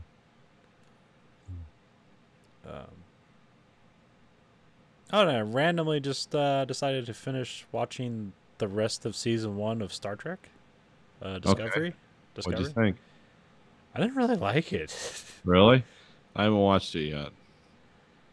Yeah, because the last half of the first season is they go to the mirror universe. Yeah. Which I thought would be cool. And I just felt like they didn't handle it very well. Yeah, I think they were really excited to get there, but didn't have a story. I'm familiar with it, though. Like I said, I haven't seen the episodes, but I've read everything. Yeah, because you told me everything about it. Like, yeah. I'm a Redditor. The stuff with Lorca and stuff like that, and I felt like they didn't handle Lorca very well. Like, they just kind of, oh, he's suddenly evil. Like, I thought it'd be more interesting if he was like the best of a worst universe, and like just his tactics were inconsolable, but like his ideas were correct. Like, no, he's just an evil guy who wants to take over the world. Yeah, it's like that's totally. He's not a resistance. He's not Che Guevara of the mirror. No. Which is where you thought it would be going. But yeah, that would be interesting. I do like. I mean, they killed a bunch of people, and they didn't use time travel to solve everything. So everything that happened, like they had to deal with it. I do appreciate that for sure. And they even brought back the character in a way. It's like, oh, let's get the most evil version of them and just have them hang out in this universe. And they're back. So that's weird. And then like right at the end, and they get back from the mirror universe, and it's like 9 months from when they left, and it's like the Federation has completely lost their ass to the Klingons. Like, basically got beat all the way back to Earth, and then they make a gambit and the weird is there's not a coordinated effort by the Klingons. Like, they've like started to fight the Federation, but the only way they're winning is that each house has basically decided to see how much of the Federation they can take over or blow up, and so they just do a lot of suicide stuff. There's like completely random violence. There's no purpose to it. Yeah. And then it just ends up fucking everything up for the Federation. Well, see, that's why there was that big lawsuit over the fan fiction Federation stuff. Remember that one, the Battle of Axnar? No. Which was that? It was a high dollar fan produced because it basically there was a class of starships they introduced that turned the tide in the battle against the Klingons. They just made better, faster, more powerful, less delicate ships. Yeah. It was one admiral that ran it, and that was the turning. That was like the Flash showdown, where it's because the Klingons knew they could never defeat the Federation after that. And weirdly, it paralleled a lot of ideas that they were storyboarding for Discovery. So Paramount slapped a big lawsuit on them, like, you can't do this anymore. It's like, well, we've already put millions of dollars into this. And they're like, nope, fuck you. No more fan fiction. Here's the guidelines. You can't do this, this, and that. So I think they were paralleling a lot of the ideas that Paramount wanted in the new show. Yeah. So they... But I don't know how true that is, but it sounds true because that's what the guy who was making the fan fiction said. Is like, oh, they're just mad because they want this story idea now, but they won't do it their own way. But I like almost teared up at the end when the Enterprise showed up. That was weirdly because like all it does is just shows up. You don't see anybody. It's there for like 2 seconds. It's like, oh man. And then I was like, oh, this is probably going to suck, right? Because like it's completely going to play on your heartstrings or whatever, all your nostalgia. It's not going to do anything to like make it for. Also, all you hear is Commander Pike, so it might not be the original crew, but or there might be a Spock there. You never know. Well, it's how do you say it? It's a Discovery verse Enterprise too, if you pay close attention. Oh yeah, it's not the exact one. It has like I remember the. It has the see-through bridge, the nacelles are the red pylon in the front, and the blue energy stream all down, which is Discovery verse. The see-through bridge is Discovery verse, because it's not the Abrams Enterprise. No. So it's more in line with like kind of an NX class looking Enterprise with that sort of architecture, and then it has the hollow pylons, that's always a weird concept. It's what are we doing there? But well, like it's like it kind of has the detail of the Enterprise A, but then it has like the pylons that kind of look vaguely like the normal one or the original series one. But then there's just like way too much detail than the original series one. So that's kind of that's just technology. Yeah. But no, it's you could tell it's going to fit into that universe. I mean, I don't know. It'll probably be like a 3-episode arc, and then they'll ditch it because, like, you know, it's like we got to be our own show at some point. Well, I'd say this is where it gets weird because what I understand, and of course I would be slapped down immediately for expressing this to some of these fans, but like the Constitution class was basically a battleship that was its kind of objectives were changed because there was no big war. Yeah. And we got these powerful ships, but let's make them into exploration vessels because they're big. We can send them out on these deep space missions and they can do things, but because like the Constitution is way more powerful than the Discovery, like that, because it's the Discovery was never mentioned, but it's a much bigger, more powerful ship. But it was kind of designed for something that ended, and then they're like, oh, well, it's going to be an exploration ship now. But they did have Enterprise E, where that was purely designed as an exploration vessel with some defensive features. But. Yeah. Also, they involved the Defiant, so they brought that in. Yeah. But I think that disappeared in the original series. So I'm not sure if they just split the timeline here. We're just like we're gonna have the Defiant disappear early. Yeah. What did was the Defiant the one? Which was the one in the Doomsday Machine? Yeah, because that's the Defiant's the one that kind of gets sucked into that cigar thing with the light in the center, right? Yeah, that was the Doomsday Machine. Yeah, okay. Because they had the captain who went crazy. Yeah. The fleet captain or admiral or something. Yeah, I know he had a rank slightly higher than Kirk's, so he could take over the Enterprise. And I believe that Doomsday Machine like shows up again, like as something or as a part of something in the Mirror Universe. I don't know. It could. Because they did that too in Enterprise. Like they had that whole Dark Mirror episode. And it's like, where'd they get all this technology from? And it's like, oh, the Defiant. That was like it popped. Oh yeah, they had because in the Enterprise, that was about. I watch Enterprise occasionally, and I try to like it. But the Dark Universe, well, it was very cartoonish the way they did it. Yeah. But yeah, like the Defiant, like the Tholians had it or something. Yeah. But it would be like 125 years in advance of anything that was going on in the Enterprise NX-01 universe. So it was just, to them, it was like, this is an insanely powerful ship. Nothing can defeat this because it's like from 100 years in the future or something. Yeah. Of the main universe. So yeah, that was, I forgot. But I don't see, Star Trek canon is almost, it's as fucked up as Star Wars now. It's like, well, what's this? Where's that? But you're dealing with entertainment venues that have gone on now for more than 50 years, so it's kind of hard. Yeah, we got all the encyclopedias. So. Yeah, it's now all the encyclopedias have to be rewritten. Well, you wouldn't make a show that looked like the original. It would actually be nonsensical. To just like, what are these buttons?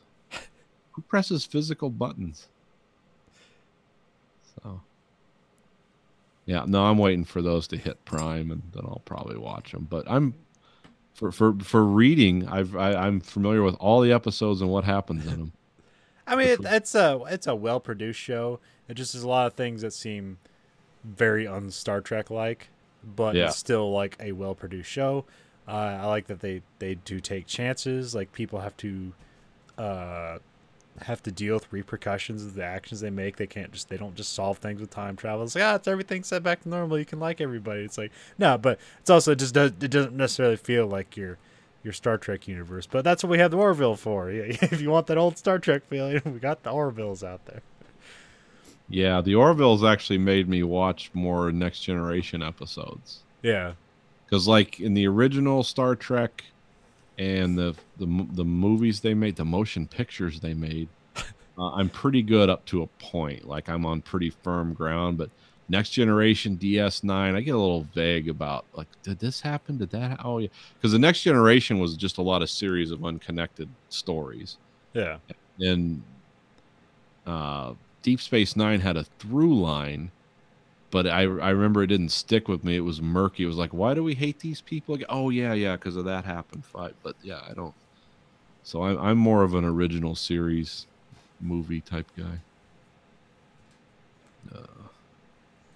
Yeah, I've been trying to go back to Deep Space Nine at some point, but it's kind of a Deep big Space ass. Nine was good. No, I think it's the best they've ever done. Like in terms of like just kind of storylines and production, like that's kind of the best stuff they put on television. And like I imagine a lot of it will still hold up today. It just that's 7 seasons, 26 episodes a season. It's that's an hour episode. It's a big ask. That's a gruesome production cycle. I think at some point I just ran through all of Voyager because like I was like, I never really watched Voyager. There's that brief moment where like it kind of got hot again because they brought in Jerry Ryan. Oh yeah. And the people are like, "Tits, let's watch Voyager." Yes, I watched that. I think I like ran through all that.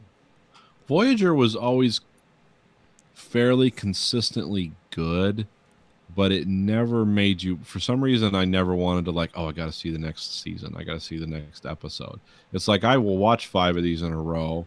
It's like I enjoyed these. What did I just watch?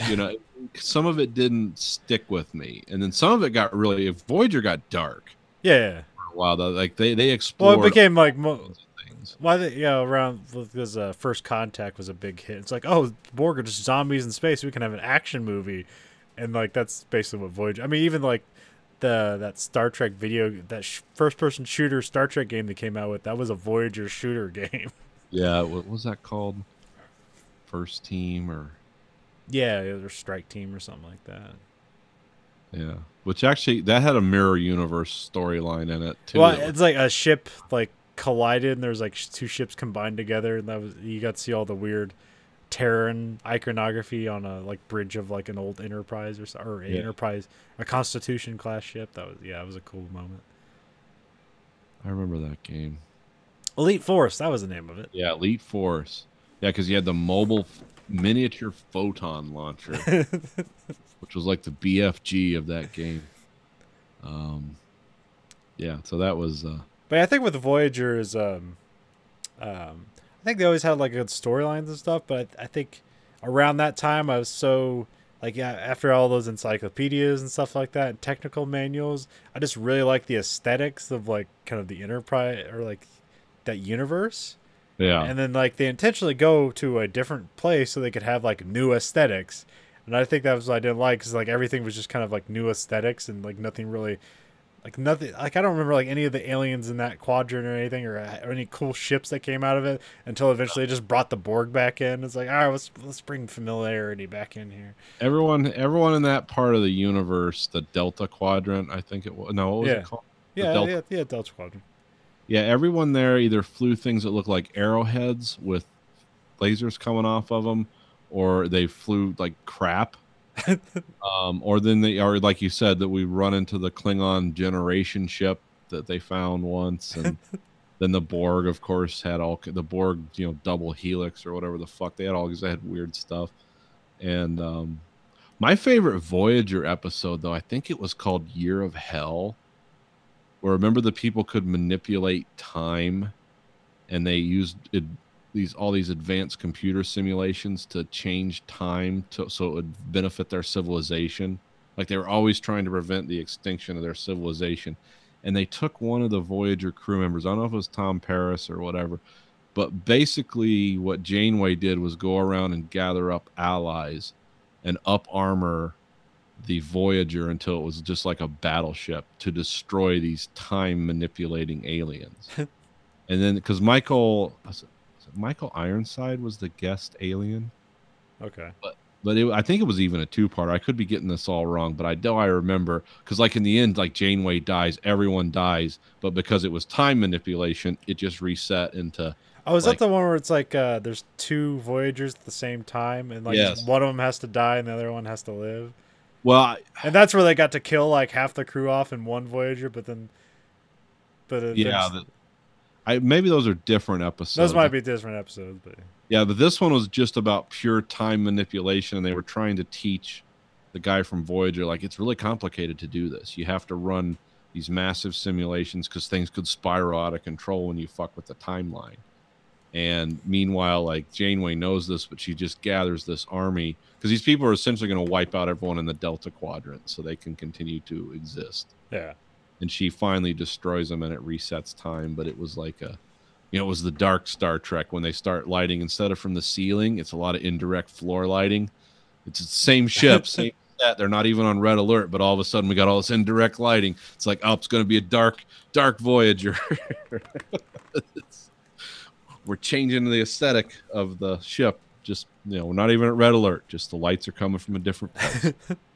Bad shit's coming. Yeah, there were a few of those that stood out. And there was a lot of Next Generation ones that I watched, and I was like, oh, yeah, I remember this. I remember that. But like the original series, I will still go back and rewatch almost all of those. Just like whenever they're on, if they're on Prime, because sometimes they pop up on Prime, like, and they have the remastered ones where it's all new special effects they did a couple years ago or 10 years ago or whatever. And I still like those, and I don't know why. Maybe it's just because I'm familiar with it, but I think the core stories are like always very well done. It's like it's like some of the sets are ridiculous and the acting is kind of subpar. Yeah. Or maybe just of its time too. But I think a lot of like the idea is like, oh, this is a good idea. It's a simple idea. It works. It's effective at what it does. And it doesn't have to. This stuff is like from the 60s, and like I don't feel like any political ideology necessarily seeping through, other than like Kirk is supposed to be Kennedy in space. Yeah, it's a little nostalgia trip sometimes, but we can all work together to make a better universe. But generally, it's pretty solid. I enjoy it, and I like the movies I liked up until like 5. I think, was when I tapped out. The Shatner one. Yeah. You didn't come back for Undiscovered Country? No, I did like Undiscovered Country, and I think that was the last one I liked. I didn't really go deep on Generations or. No, the next gen ones aren't very good. I mean, First Contact was Generations was all right. First Contact was probably the best one, but it was more of an action movie and kind of wasn't necessarily Star Trek anymore, which is kind of like let's make an action movie. Insurrection, I always I need idea, but it's kind of stupid. It was a great episode. Yeah. Great episode, but not for 2 hours of a movie. And then oh man, what was the last one? Nemesis. Yeah, that one was just great fight scenes with ships, but nothing else. It's like Data's dead. Who gives a fuck at this point? Checked out. What are the first instances of Tom Hardy though? So, and almost unrecognizable for he got his giant arms from Bronson. Yeah, I mean there was nothing. I can't put my finger on what was wrong with Nemesis, but I did not like it. I just didn't feel engaged with it at all. Yeah, it was just like the characters were doing anything, but it didn't necessarily make sense to like, what amounts to like 10 years of a character you spend with, and like they seem to be doing everything that's against what they've spent 10 years doing. Yeah, it was a weird, disjointed movie, and it was the last one unless Quentin Tarantino revives the Next Generation movie. Well, yeah, all I've heard is that Patrick Stewart's on board, which doesn't necessarily mean that we're getting the next gen. Having fun. I don't think they're gonna do another Next Gen movie with Tarantino at the helm. They might. Yeah, I mean, I don't know. I mean, they're doing another Abrams Star Trek, so yeah. I was surprised. It's like I thought you lost a bunch of money on the last one. Yeah, I don't know, but no, that's also if they made money overseas. But I don't know. China. Yeah. Or maybe suddenly they're making money on DVDs and Blu-rays. It's like, well, that was a bomb, but it added to the total collective. Now we can sell a trilogy set. That went through the roof. Maybe they smell blood in the water with Star Wars now, and they're like, "This is our chance to get back on top." Did you see Solo? Because I didn't. No, if Grayson doesn't want to see it, I'm not going to go watch it myself anymore. The only things I'll do myself are alien movies, and really the Covenant kind of burned me on. It's like, okay, I don't think I'm coming back to this. Well, I saw the Red Letter Media guys, and they're surprisingly positive about it. Because I thought Covenant? No, Solo. Oh, okay. Because I thought they were just gonna ripping a new one, but but then the one thing that stuck to me that they were right about is well, at least for the most part, it's we want to see Star Wars movies in a Star Wars universe without all the Jedi bullshit. Yeah. Yeah, let's just see the nuts and bolts universe, not the... Because, the Star Wars universe is, a great background, but you don't always have to do, this weird religious cult trying to save the world from an evil empire thing. Yeah, everyone doesn't have to be motivated by evil just for the philosophical sake of evil. How about just some good old-fashioned greed, which is the real evil that mostly motivates people. Most people are not philosophically evil. I love evil for the sake of evil. It's I just want a bunch of money. And I don't care if it dies. Yeah, that would be a good thing. I haven't seen that yet. Yeah, I just mostly just kind of boycotted it because they fired the first two guys. It's yeah, let's not see this movie. Yeah, but I doubt they're going to learn their lesson from that, because I like that it's hey, this movie opens at 125 million box office and it's a failure. Yeah, that's pretty astounding to even hear that said out loud. Well, I guess it's going to drop to 25 million this week, and so then it's projected to not make its money back. Well, my rule with stuff like that anymore is if Grayson doesn't want to see it, I'm not going to go see it, because unless it's something that I am interested in, because I am really not interested in stuff like that anymore, by and large, sometimes. Yeah, I made plans to go see Deadpool 2, but I didn't. I haven't even seen Infinity War yet, and I'll probably be waiting for disc on. Yeah. No reason. It's just Grayson didn't want to go. It's I'm okay. Fine. I have lots of stuff to read and do. Yeah. A movie is kind of a distraction. I mean, he still talks about like Annihilation because he's like, Dad, that came out on disc. Yeah, I just saw that finally. He's like, do you want to get it? I was like, I don't. Do you want to watch it again? He goes, I don't know. I really like, because he's read all the books now. So yeah, has that guy written other books? He's like, yeah, oh yeah. I don't know if you like him as much, but yeah, I finally saw Annihilation, and like, yeah, it was a really good movie. But I was still spending the whole time was like, I wonder if they're gonna make errors to like towards the sequels. Then you get to the end of it, it's like, nope, not at all. One and done. They know what was up. Well, the thing is, you could make Annihilation. It's a standalone thing. You could also make Authority as an HBO series set in the same universe, but not exactly the same universe, because Area X would still have to be around. Yeah. And you still have to have Ghostbird and all those people. But you could like tell a different story or tell the same story, but do it in, because Authority and Acceptance are like, those are tailor made for miniseries type stuff. So you could kind of do that. I don't know. I don't know if anyone would. Maybe Netflix. We should go pitch them. Hey, guys got a couple $100 million laying around. All you gotta do is like take some twigs and put them together in human shapes, and it's like that's the entire horror for the. It seems like a TV series rife to be, or right. Is it rife or ripe? No, I'm saying it wrong. Ready to be made in Georgia, where they make everything. Yeah. Like, I mean, like Walking Dead's got to be ending soon, so just pick up Annihilation. Yeah, just fucking the main actor's like done with it, so. This is gonna be his last season. Is Ian Anderson's son-in-law done? That's just how I know him. If I ever met him, I'd be like, "Hey, you're Ian Anderson's son-in-law." I don't know if he'd think that was funny or not. And I'm never gonna meet Andrew Lincoln. So fuck you, mate. Whoa, you don't talk like you do on the TV show. What the fuck?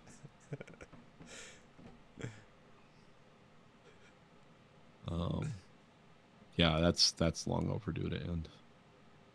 I mean, I tapped out like 3 years ago, so I know Carl died, and my son likes the video games, so that's about it. Should we get into high noon? Oh wait, there's one. My weird project that we're going to start eventually. Oh, yeah. Build all the models, and because I'm basically trying to combine hobbies with weird thoughts I have. But here's a plane. Can you read the letters on the side? Is it the Lucky Farter? Lucky Martyr. Oh, okay.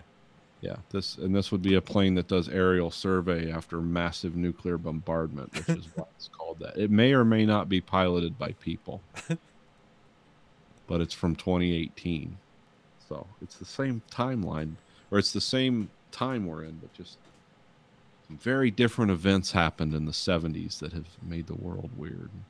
I'm going to be building a lot of models and maybe skeletoning out a story.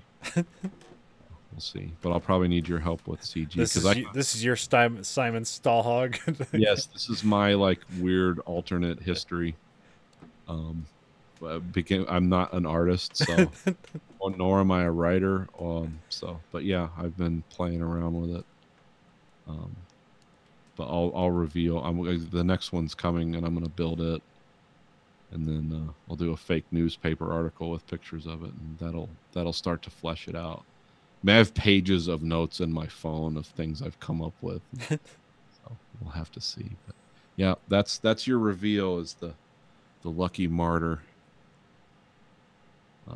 which is a plane that there's a reason it's called that, and martyrs don't need. It wouldn't have the same cultural references that it does today. There's a reason for that.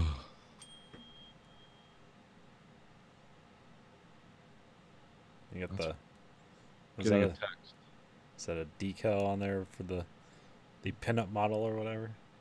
Yeah, well, that's let me see. I'll push it. I'm not done with it yet. It's only like a quarter done. But yeah, that's the Yeah, because believe it or not, I couldn't find slide decals that said the Lucky Martyr, so I had to put it on myself. And stenciling in like one scale is this? I don't know. Like 1/200 scale is a fucking nightmare. And I did it wrong. That's why it's way too big, but that's as small as I could get with a razor blade. But yeah, there's some things on this that, you know, probably wouldn't be necessary today. So. But yeah, that's your tease. So everyone get ready. Get ready for what universe is this? How could I say? The universe where a massive nuclear war happened in 1971.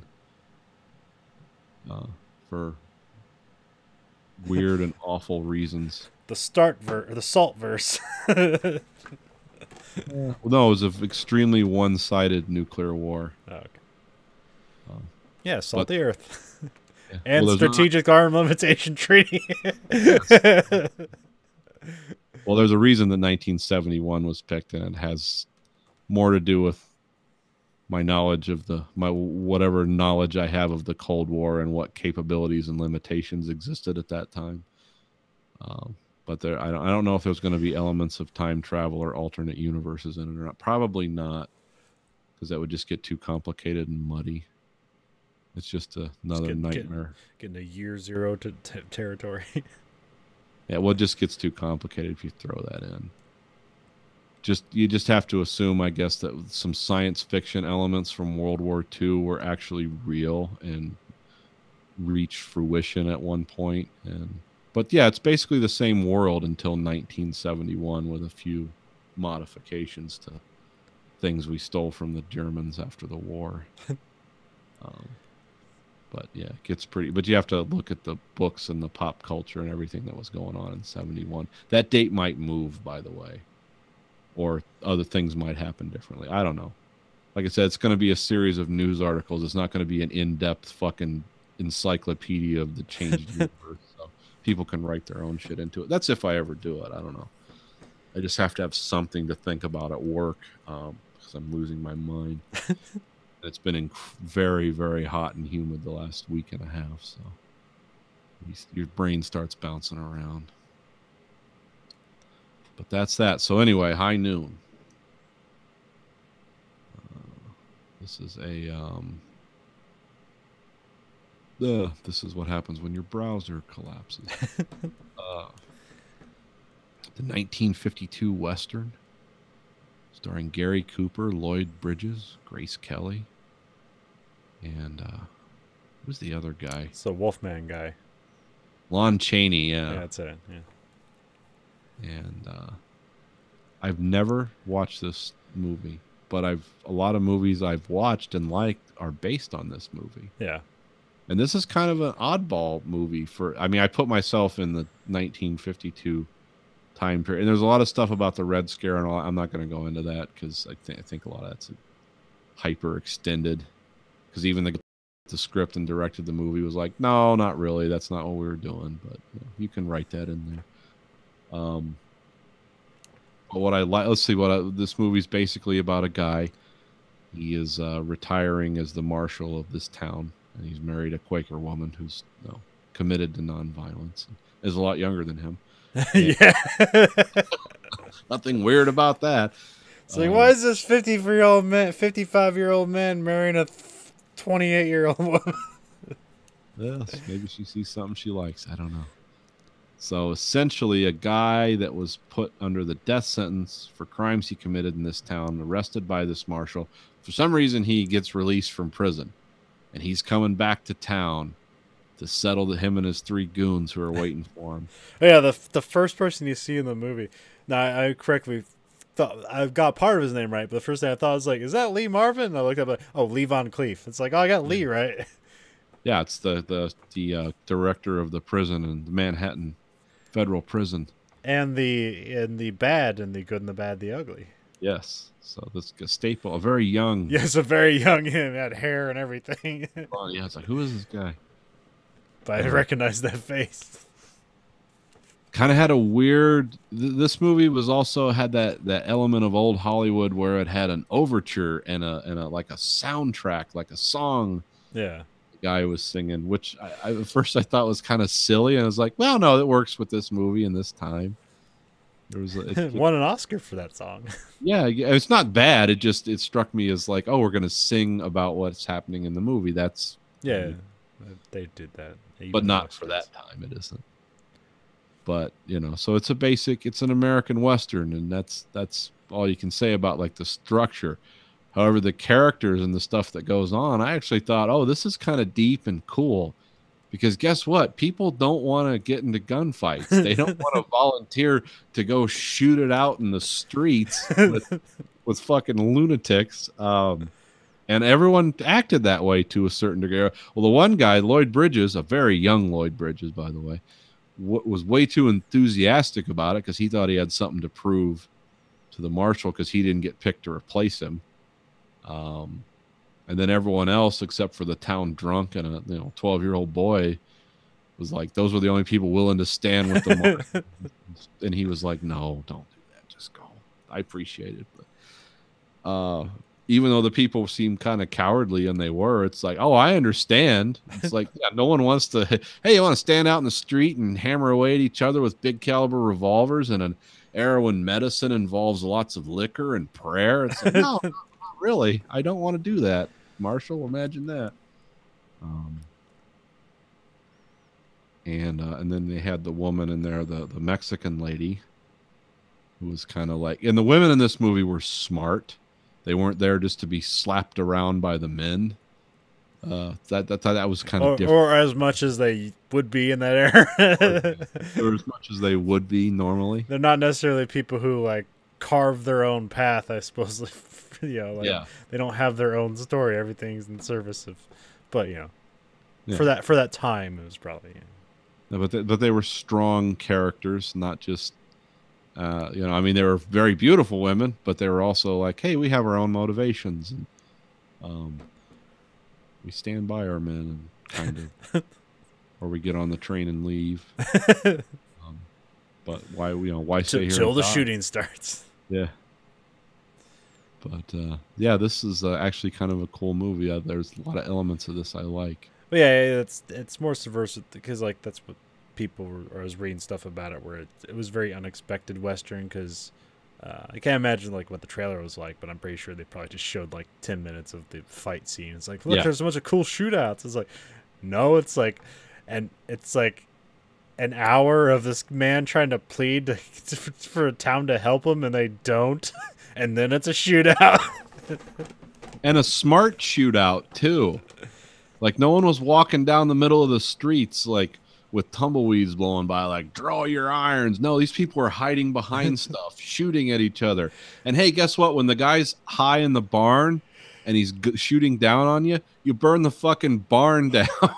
You don't just let him hail you with gunfire. Because I don't understand the one guy, like, pops open like a window and like grabs like a bonnet and shoves it in his pants. I have no idea what the fuck that was about. He just says like, I'm just getting ready, and like I didn't know what that was about. I don't know if that was an allusion to the rape that was going to happen in the town, or if he just wanted to be like, I can steal anything I want to. I'm going to steal this bonnet. I don't know exactly what that was. I think it was just to show the lawlessness. Yeah, well, and also like it ticked him off, like because he heard the break the glass, and I was like, oh, they're down there, and then he kind of like hid. And people reloaded guns in this movie. Very unusual for a movie of the time. Usually they'd fire 50 to 100 shots out of each 6-shot revolver. Reload. Even in the good ones they would do that, but this movie the guy was having to break it apart and reload it. I like reloading in movies. I don't know why. It just adds a touch of like, oh yeah, these things don't just fire endlessly.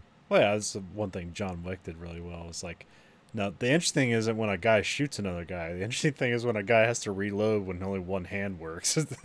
Yeah, it's a challenge.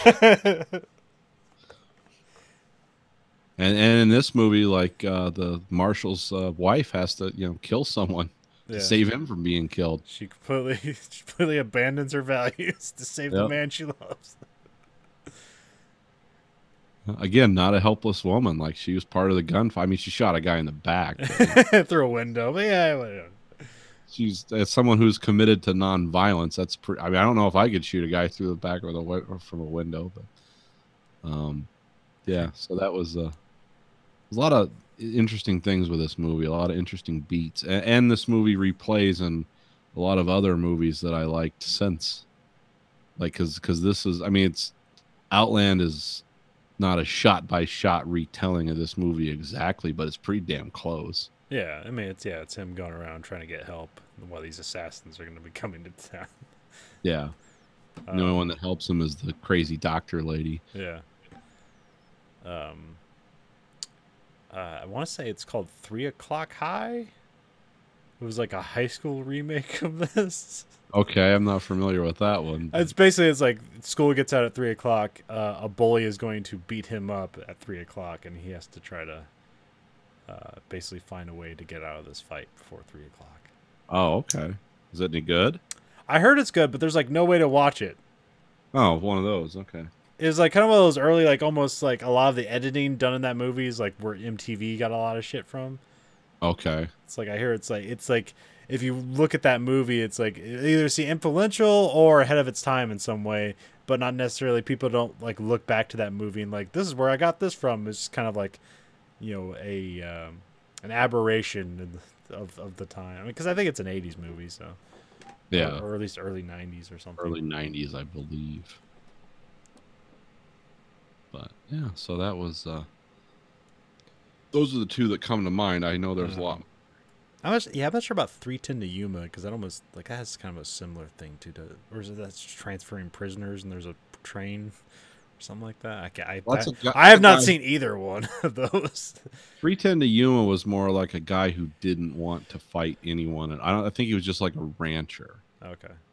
But he didn't want to deal with these evil people, but he wanted to protect his family, and he kind of got backed into a corner by the Russell Crowe character, where he just suddenly had to kill a bunch of people, and then I believe he himself dies. I'm not sure. 310 to Yuma was, I watched it in theaters. It was pretty good, but I can't remember all the details. I haven't seen either version. So. Yeah. So there's like an older, like 50s version or something like that. Right. I heard that John Wayne was originally supposed to be cast in this movie. Yeah, it was supposed to. Who else was there? There was a few different This thing had a kind of a development hell of its own for a time.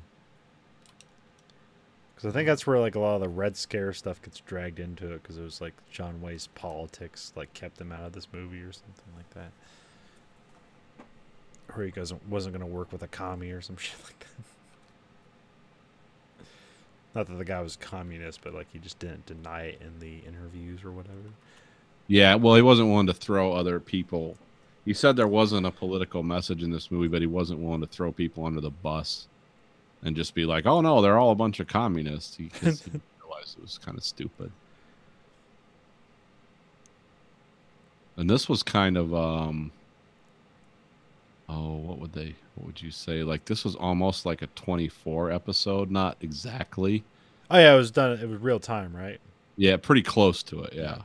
It's a fairly short movie. It's like 80 minutes or something. Yeah, it's not a long movie. It's just, there's a lot of dialogue in it.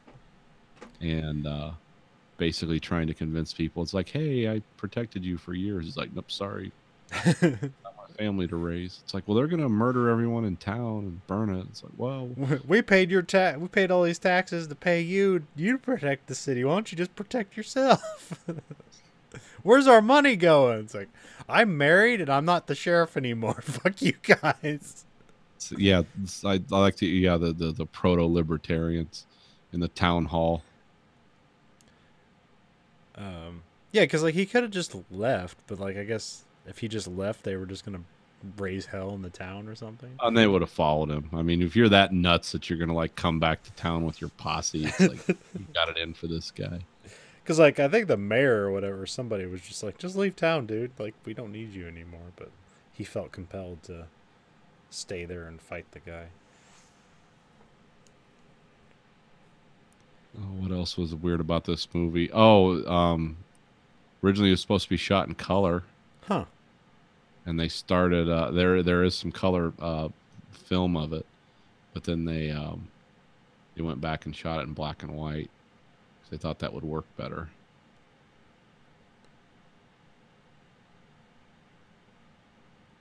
Oh, yeah, John Wayne hated this movie. Said it was un-American.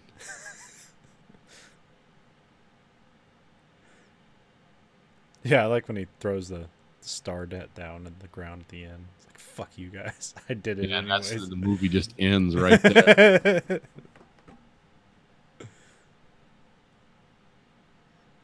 No, but that's it was like I said, I like this movie. It was a kind of a thinking Western, and for the time, it's pretty. I mean, if you did something like this now, you'd be like, oh yeah, okay. But for the time this thing was made, it was pretty unconventional.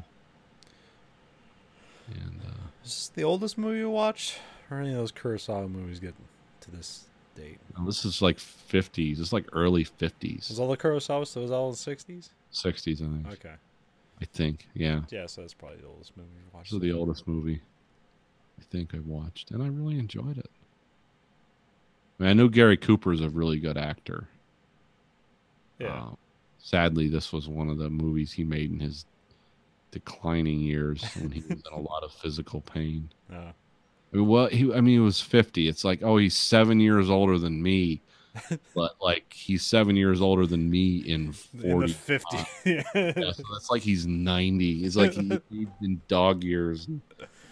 Well, I mean, everyone couldn't have been in that bad of shape because I guess most of the people on the set managed to fuck one another, literally in real life. No, that was like something the production was known for. Is like, oh, all these people are screwing around with each other, and they're all married to other people. And Hollywood. Yeah, that's Hollywood. But yeah, this was a cool movie. I liked it a lot. I liked it a lot more than I thought I would. I knew this was a good movie because I've heard people talk about it. Like Quentin Tarantino talks about it. He talks more about the good, the bad, and the ugly. But like a lot of people who make movies that I like really talk this movie up. I just never looked at it before, and then I watched it and I was like, oh, maybe I don't get all the cinematography and all that stuff, but I like the story and I like the stuff going on in it. I think I just grabbed towards the title because I thought like it was like a gunslinger thing, like, you know, like at high noon we're gonna fight because like at noon the sun would be, it wouldn't be in anybody's eyes, so it'd be like a fair fight. But like that really had nothing to do with the story. No, it was basically people, including the main character, who didn't think it was a good idea to go charge gunfire and trying to convince other people to do or just do this thing that's like nobody's on board with that. That's what I liked about it. Was like, I don't like the movies where the guys are like, yeah, let's get out there and kill these bastards, or I'm gonna stand in the street and go toe to. No, it's like, I don't want to do this. Are you crazy? These people are going to be shooting guns. But, you know, he did it. And he won, which that was, you know, kind of knew that was going to happen. But and then the town collapsed under their own self-hatred. Town became Las Vegas. Do you have anything pulled up where the filming location for this was? Oh, do not. Hold on.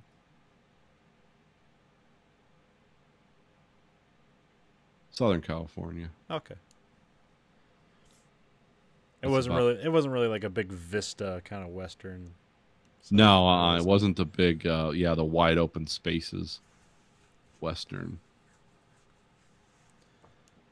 John Ford did that, I want to say. Oh yeah, that's the one where they, they were using like big panoramic lenses and all that. Yeah. You know, the characters would be riding on horses and they'd be like a 1/8 of an inch tall, and he'd have a huge vista behind them. Yeah, this was shot in various locations around Los Angeles. Okay. They actually had a ranch they had where they shot a lot of TV shows of that genre. When I was looking up looking things up of this movie, I forgot how popular the Western genre was. Oh yeah, in this country I knew it, but I didn't. Well, because my Westerns that I watch are like, of course, the Clint Eastwood ones. The only John Wayne one I like, there were two of them. there was the Shootist. That was the one about, those were pistol duelers, like, you know, meet me out in the street, and it was all about the technical craft of killing someone in a gunfight quickly. And then what was the other genre? The Rooster Cogburn. Oh, True Grit. Yeah, and then the Outlaw Josie Wales. Like, that's my genre of westerns that I've watched, and then the newer ones I like too. But I didn't realize there was this whole universe of TV shows and movies from the 40s and 50s and 60s. It's just like, wow, people ate this shit up. Yeah, like Gunsmoke and Bonanza. Like those shows ran for like 20 years each. Some shit like I think like I can't remember. There's a book I read and it like showed like the popularity of kind of different genres over the years, and like it wasn't until like it was like 40 straight years the most popular movie in the United States was a Western movie till like the 60s or some shit like that. Yeah. Like I think like The Godfather like upset like a Western or some shit like that. Like that's how long it took.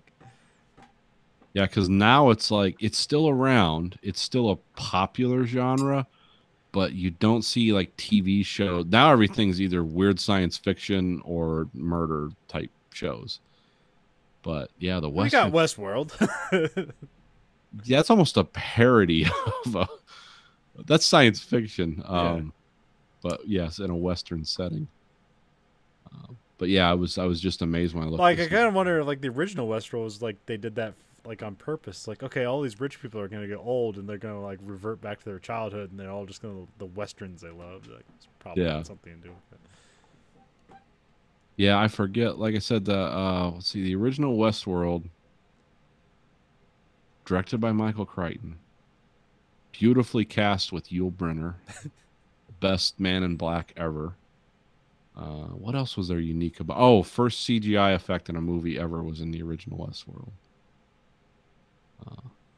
The robot vision. I think we talked about that. But yeah that's it astounded me. It sent me down a whole YouTube rabbit hole of what happened to the American TV, because there hasn't been a TV Western that was widely successful in quite a while. I think like the Quinn Medicine Woman Dr. Quinn Medicine was the last TV show that was really successful. That was actually set in that period, not some dark robot murder fantasy. Unless you count Briscoe County Jr. Yeah, I said successful. Yeah. That was cool, but not necessarily well received. Yeah, I'm trying to think of other stuff, yeah.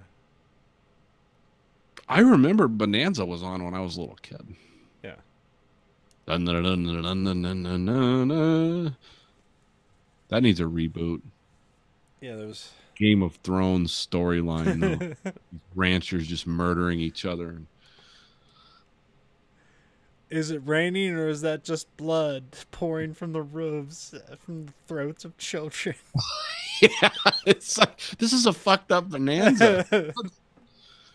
Is that the tears of the natives? Yeah, it's just and then the trailer for the show is just that music from the second half of Full Metal Jacket. Like, no. And for some reason, the natives run around with AK-47s. Explained. Just odd Bonanza. I don't know. No, it's just an American apocalypse, and we have First Natives trying to reclaim their land. Yeah. Bringing back the classics. Yeah, you see the vision of Trump's America. Everyone hates each other, and they're just killing each other, and it's like family means nothing. It's all about the tribe. Yep. They say blood's thicker than water, but gold spins better. Bonanza! What just happened? Starring Gary Sinise, and then it comes up an little oval showing Gary Sinise, but he's like fucking crucified. Yeah.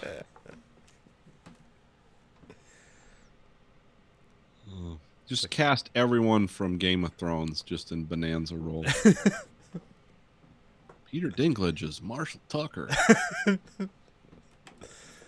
Are we going to rescue those women from the natives? Yeah, but we're going to rape them first. Why? You're right. We should kill them first. Who, the women or the natives? Either or. We're all damned to perdition.